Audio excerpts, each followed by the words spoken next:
There are deep Christian themes in The Two Towers, just as in all of Middle-earth. But people deny this because Tolkien wasn't about allegory.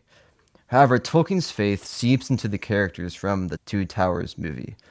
Join Matt Vandevort and I as we discuss the subtle themes in this movie that you haven't picked up on before. And don't forget to like and subscribe. This is the second in a three-part series about the worldview concerning characters in the Two Towers. So this video is on Faramir, the first one is on Gandalf and Aragorn, and then the third one is on Frodo, Sam, and Gollum. And you can find the link for those two videos at the end of this one. I hope you enjoy. Transitioning, one of the changes of characterization in the movies that I don't like as much is what they do to Faramir. Uh, That has a lot to it. yeah, like That has a lot to it, yeah. Faramir would not have been tempted by the ring. Like he Faramir sees the ring and is just like, I am not touching that with a 10-foot pole. I saw what it's done. Like, I know what it's done to Isildur because I'm the only guy in the city who's decided to go read the library. And I've, I've heard about what it did. I saw what the idea of it did to my brother. Uh, I have met my father, and that's not a good combination of things to have in the city. The ring and Denethor, that would go poorly. So, yeah, Faramir is like, it's kind of implied that Faramir and Aragorn are like the last, like, this gets a little dicey, but like the last gasps of like purer Numenorian Oh strain, yeah. Oh yeah, where like definitely. they sort of represent, like, even though they're not nearly as powerful or great as the original Numenorians were, but like they're the most noble, and they're like where that kind of strain shines the brightest. And so yeah, Faramir is just like, nope, I understand what the stakes are more truly than anyone else in this country, and so I'm gonna just let Frodo go on his way. I might have to kill his weird fish friend, but um uh, uh but yeah, so like, yeah, Faramir, like, that's the other thing that I think does come through in the movies too, is um Faramir and Boromir, like the dynamic between Faramir and Boromir and Denethor is so interesting because Denethor loves Boromir and kind of not hates. Obviously, at the end, you realize like he does actually love Faramir, but like he looks at Boromir as like, ah, my son who is cool and I like and is gonna be totally not the king after me, and Faramir is my weird nerdy bookish kid that never wanted to play sports. and so and so Meanwhile, Boromir is like, I love Faramir. He's my favorite person. and so uh so like they're both affected by the death of Boromir. But like Faramir has like these visions and stuff. And like I think that's the interesting thing. Like one of my favorite tropes in fantasy and in fiction is like the father who clearly has a favorite, but then the kid that he despises is like kind of secretly the more like him than his favorite is. So not that Faramir on the whole is more like Denethor than Boromir is, but like Faramir has all these visions and dreams and stuff, and Denethor also has visions and dreams, and Faramir lets his visions and dreams kind of guide him, whereas Denethor's visions and dreams end up consuming him because he tries to get more information through the Palantir, which ends up leading to him getting into 1v1 combat, mental combat with Sauron, which I think is something that people don't give Denethor credit for. Um, is that like you find out later, like, oh, Denethor has been going toe to toe with Sauron, like, this whole time.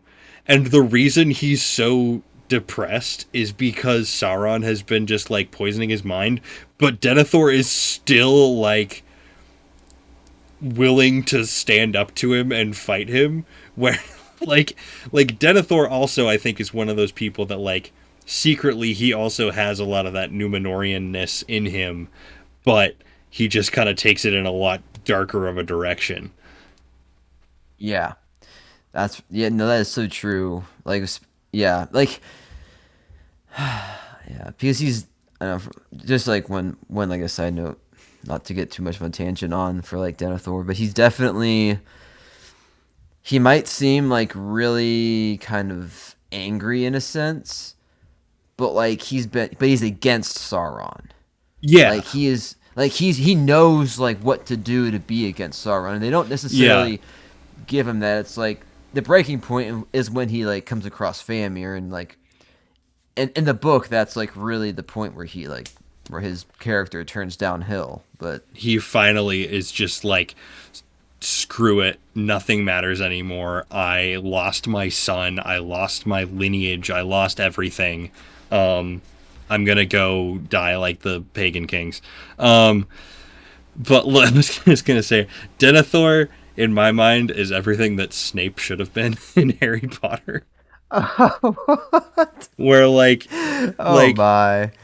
so I I don't like Snape in Harry Potter because I think he's just way too creepy and weird and but mean but to is Harry. but isn't he like the guy who though like at the end of the day is always like the one you can like count on is going to be on the good side? Kind of. Yeah, like he is unabashedly a good guy.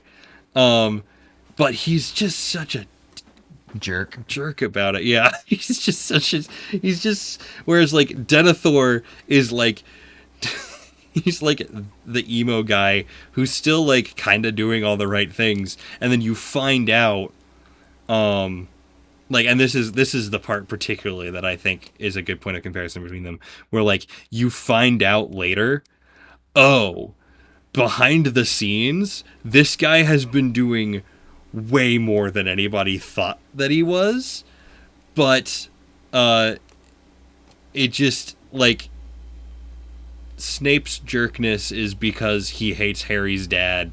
Denethor's jerkness is because he has like Satan's right hand man telling him how much he sucks all the time. Like, um, yeah. And so he, and I think that's why, is because he sees, like, man, the line of the Numenorians is so weak, and, like, we are so corrupted and debased. And he looks at, and he makes the same mistake that Sauron makes, which is that the way you win is through might and power, not through, like, perseverance and, like, goodness. And so he looks at Boromir and he's like, ah, yes, my strong warrior son who's going to go kill Sauron or the Witch King or something. And he looks at Faramir as like, you are useless to me because you care about like people instead of winning.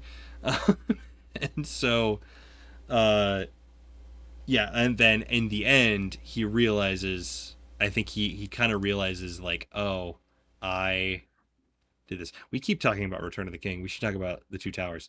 Uh, Yeah, we should return back. So, um, yeah, I think that, I mean, there's not.